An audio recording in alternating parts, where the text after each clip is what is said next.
2024년 11월 15일 금요일 밤 예배에 하나님께서 우리에게 주시는 말씀은 요한계시록 14장 13절에서 16절 말씀입니다. 함께 봉독하겠습니다. 또 내가 들으니 하늘에서 음성이 나서 이르되 기록하라. 지금 이후로 주 안에서 죽는 자들은 복이 있도다 하시매 성령이 이르시되 그러하다. 그들이 수고를 그치고 쉬리니 이는 그들의 행한 일이 따름이라 하시더라.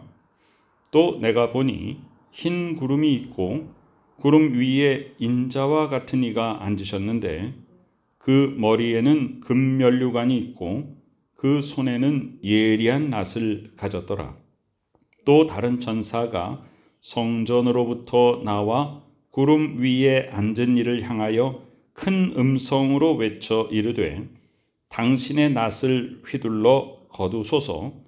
땅의 곡식이 다 익어 거둘 때가 이르렀음이니이다 하니 구름 위에 앉으신 이가 낫을 땅에 휘두르매 땅의 곡식이 거두어지니라. 아멘. 요한계시록 14장의 후반부에는 오늘 읽은 말씀 마지막 수확에 관한 곡식을 거두는 장면이 있고요. 다음 주에 우리가 묵상할 17절부터 20절까지는 포도송이를 거두어 가지고 하나님의 진노의 포도주 틀에 던진다, 이 말씀이 있습니다.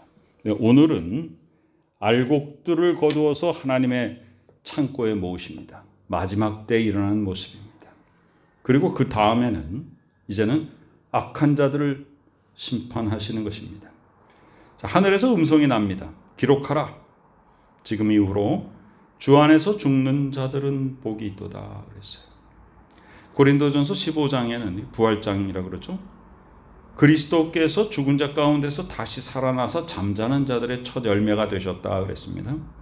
우린 무엇을 믿는 거냐 하면 딱 한 단어만 말하라면 그리스도의 부활을 믿는 것입니다. 부활은 죽어야 다시 사는 것이니까 부활 속에 그 안에 죽음이 있습니다. 그 죽음은 핍박을 받아야 되니까 예수 그리스도의 고난이 바로 죽음 속에 있습니다. 또한 고난은 이 생애를 살아야 고난을 받으니까 예수님의 삶이 있습니다. 예수님의 삶은 이 땅에 오셔야 되니까 예수 그리스도의 탄생이 있죠. 예수 그리스도의 탄생은 하나님의 구원 계획이 먼저 있어야 되니까 그 부활이라는 단어 속에는 하나님의 구원 계획, 예수님이 이 땅에 육신을 입고 오신 성육신, 그 다음에 향기로운 삶을 사신 예수님의 삶, 그 다음에 핍박을 받으시고 고난을 받으시고 그리고 마침내 십자가에 죽으시고 그리고 장사되었다가 죽음 가운데 임하지 아니하시고 부활하신 것입니다. 그래서 지금 이후로 주 안에서 죽는 자들은 복이 있도다라고 하는 것은 부활을 바라보는 것입니다. 자, 사망은 한 사람 아담으로부터 우리에게 다가왔습니다. 그래서 한 사람 아담이 불순종함으로 말미암아 우리가 그 죄의 유전을 받고 태어났습니다. 그러나 그것으로 우리는 끝나지 않았습니다. 예수 그리스도를 만나게 해주셨어요. 그래서 예수 그리스도를 영접함으로 말미암아 우리는 부활하게 되었습니다. 한 분 예수 그리스도가 우리를 살렸습니다. 그래서 아담 안에서 모든 사람이 죽은 것 같이 그리스도 안에서 모든 사람이 삶을 얻을 것입니다. 그때에 어떤 일이 일어나는가? 주께서 호령과 천사장의 소리와 하나님의 나팔 소리로 친히 하늘로부터 강림하십니다. 그래서 그리스도 안에서 죽은 자들이 먼저 일어나고 그 다음에 살아있는 자도 공중으로 들림을 받는다. 예수 재림 때 있을 일입니다. 그래서 우리가 이 땅에서 죄악 가운데 살아가는 것보다 하나님의 성도로서 이 땅 가운데 죽는 것이 더 낫다. 전도서 4장은 이렇게 봅니다. 그러므로 나는 아직 살아있는 산자들보다 죽은 지 오랜 죽은 자들을 더 복되다 하였다 그랬어요. 그래서 오늘 이 13절의 말씀은 뭘 말하냐면 이는 그들이 행한 일이 따름이라. 지금까지 거룩한 성도의 삶을 살았습니다. 그러면서 엄청나게 많은 고난을 당하고 핍박을 받았습니다. 그런데 성령께서 뭐라고 말씀하시냐? 그들이 수고를 그치고 쉰다 그랬습니다. 우리는 죽음이라는 게 끝이 아닙니다. 흔히 우리는 성도의 장래에서 쉰다, 수고를 그치고 쉰다, 의인이 세상을 떠나면 환난을 피함이라, 이런 말씀을 종종 합니다. 그래서 이 땅에서 죽음이 영원한 죽음이 아니라 이 땅에서 죽음이 부활을 바라보는 새로운 소망을 주시는 것입니다. 성도들이 하나님의 계명과 예수께 대한 믿음을 지켜서 인내할 때 이 죽음은 뭡니까? 순교를 각오하는 것입니다. 성도들이 행한 일은 이 핍박에 대한 인내와 하나님의 계명에 대한 순종과 예수께 대한 믿음을 가리킵니다. 그래서 성도들은 마침내 이 땅에서 고통을 벗고 온전한 안식을 누리게 되는 것입니다. 14절에 보면 또 내가 보니 흰 구름이 있고 구름 위에 인자와 같은 이가, 예수 그리스도 같이 보이는 분이 앉으셨는데 그 머리에는 금면류관이 있고 그 손에는 예리한 낫을 가졌더라. 예수 그리스도께서 직접 추수하시는 것입니다. 흰 구름은요, 바로 마태복음 17장 5절에 보면은 변화산상에서 이제 예수께서 말씀하실 때 호련히 빛난 구름이 그들을 덮으며, 그들은 바로 모세와 엘리야와 예수님입니다. 모세는 율법을 말하고 엘리야는 예언자, 선지자를 말하죠. 그래서 이 율법과 선지자는 곧 구약 성경의 양대 기둥입니다. 그러니까 그것은 뭘 말하는 거냐면 구약 성경의 율법서와 예언서에서 예언된 그분이 바로 지금 같이 있는 바로 예수 그리스도시다라고 하는 것을 증명하는 것이죠. 자, 그때에 빛난 구름이 덮습니다. 예수 그리스도와 모세와 엘리야를 덮습니다. 그리고 구름 속에서 소리가 납니다. 마치 예수 그리스도께서 요한에게 처음 침례를 받을 때 하늘에서 이는 내 사랑하는 아들이다 이렇게 음성이 들렸던 것과 똑같은 목소리가 나옵니다. 이는 내 사랑하는 아들이요 내 기뻐하는 자니 너희는 그의 말을 들으라 그랬어요. 이 빛난 구름, 그것을 이 마태복음 17장 5절에 나오는 이 빛난 구름을 14장 14절에 흰 구름으로 그렇게 나타내고 있습니다. 하늘 위에 계신 그리스도의 위엄과 영광을 상징합니다. 마태복음 24장에는 예수께서 어떤 모습으로 오실까? 세상의 종말에는 어떤 일이 있을 것입니까? 하고 제자들이 물어보죠. 그리스도는 구름을 타고 심판하시기 위해 재림하십니다. 사도행전 1장에서 예수께서 올라가실 때에 말씀하십니다.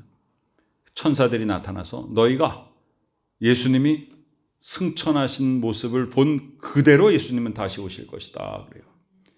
자, 그 다음에 그 머리에는 금면류관이 있다 그랬죠. 금면류관은 성육신과 부활을 통해서 사탄을 이기신 그리스도인의 예수 그리스도의 승리를 나타냅니다. 면류관, 그리고 왕관, 통치권을 나타냅니다. 자, 이제 예수 그리스도는 손에 아주 예리한 낫을 가졌습니다. 추수의 도구입니다. 이것은 요엘서 3장 12절 이후에 보면 민족들은 일어나서 여호사밧 골짜기로 올라오라. 자, 너희는 낫을 쓰라. 곡식이 익었다. 곡식이 익었다라고 하는 것은 성도들이 그동안 핍박과 환난을 견디면서 그 믿음을 지키고, 자, 세상에서 핍박과 환난이 오면 곡식들이 어떻게 나눠집니까? 알곡과 가라지로 나눠집니다. 그래서 세상에서 핍박이 있을 때 믿음이 흔들려 버리면 가라지입니다. 그러나 세상에 어떤 환난이 있을지라도 흔들리지 않고 주의 말씀 가운데 바로 서서 믿음을 지키는 자가 알곡입니다. 그래서 마지막 때에 알곡을 거두게 됩니다. 예수께서 말씀하십니다. 마가복음 4장에 보면은 열매가 익으면 곧 낫을 댄다. 이는 추수 때가 이르렀다. 그래서 마태복음 13장에는요, 이 원수 마귀가 와가지고 알곡의 밭에 와서 가라지를 막 뿌립니다. 지금도 막 가라지를 막 뿌리잖아요. 제가 혼자 이렇게 교회에 있으면 내가 기도하고 또 찬송하고 말씀 묵상하는데 막 누가 들어옵니다. 누가 들어와요. 전에는 뭘 좀 달라고 오는 사람도 있었어요. 그럼 기도해주고 또 있으면 또 주기도 하고 또 어떤 길로 또 인도하고 좋은 또 사회복지기관에 이렇게 인도하기도 하고 또 신앙 상담도 하고 와서 막 울기도 하고 기도도 하고 이런 사람들이 교회에 이렇게 종종 옵니다. 그런데 요즘은 이단들이 찾아와요. 이단들이 찾아와가지고 바로 그게 뭐냐면 알곡의 밭에 와가지고 가라지를 뿌리는 것입니다. 아, 마지막 때가 정말로 이르렀구나. 그래서 전에는 이단들이 자기 자신들을 드러내지 않고 숨기고 활동했는데 지금은 다 드러내놓고 합니다. 열매가 익으면 곧 낫을 댑니다. 예수께서 제자들에게 말씀하시죠. 제자들이 이게 밭을 보니까 곡식이 잘 익어가고 있는데 가라지들이 비쭉비쭉 솟아왔어요. 그래서 예수님께 말씀드리죠. 주님, 저 가라지들을 다 가서 좀 뽑을까요? 그랬더니 예수께서 그냥 놔둬라. 가라지를 뽑다가 알곡까지 상할까 하노라. 그냥 두라. 그러면 마지막 심판 때에 알곡은 걷어서 곳간에 들이고 가라지는 다 뽑아가지고 영원히 꺼지지 않는 불 속에 던져서 태울 것이다. 이렇게 말씀하시거든요. 그래서 지금 타작하는 것이에요. 타작. 만군의 여호와 이스라엘의 하나님께서 때가 이르렀다. 타작 마당과 같다. 그래서 주의 성도들을 이제 골라내서 모으시는 것입니다. 우리 몇 년 전에 크게 우리를 흔들어 놨던 이 코로나 바이러스의 시대, 그때도 우리는 많은 흔들림이 있었습니다. 자, 그 이후에 그전에는 알곡인지 가라지인지 잘 몰랐는데 그런 흔들림이 있다 보니까 어떻게 돼요? 많은 가라지들이 이제 떨어져 나갔습니다.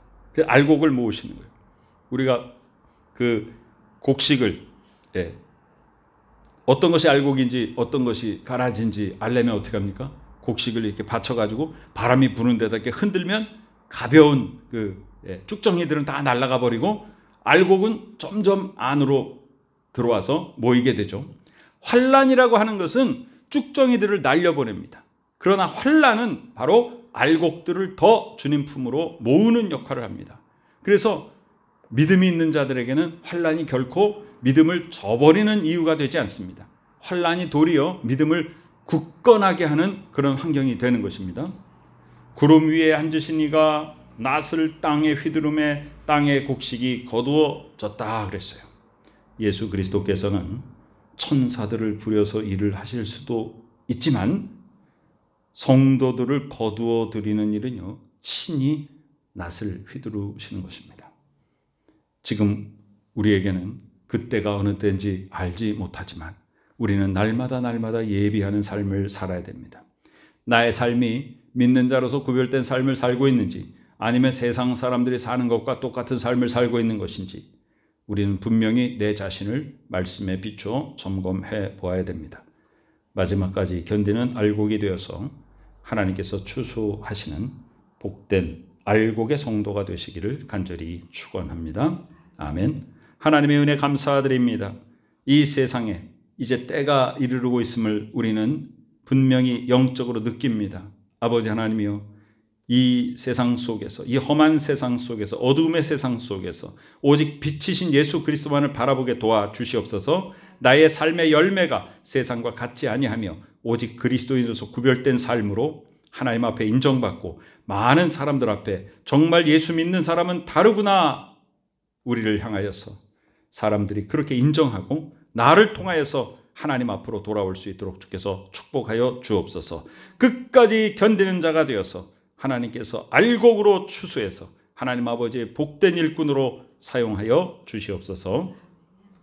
지금은 우리 구주 예수 그리스도 귀하신 은혜와 하나님 아버지 크신 사랑하심과 성령님의 놀라운 역사하심이 끝까지 견디며 추수 때가 이르러 하나님께서 우리를 알곡으로 거두셔서 하나님의 품에 품어주시고 우리는 그것을 바라보고 이 세상에서 구별된 그리스도인의 삶을 살아가는 복된 믿음의 식구들의 머리 위에 지금부터 영원까지 함께 계시옵기를 간절히 축원하옵나이다. 아멘.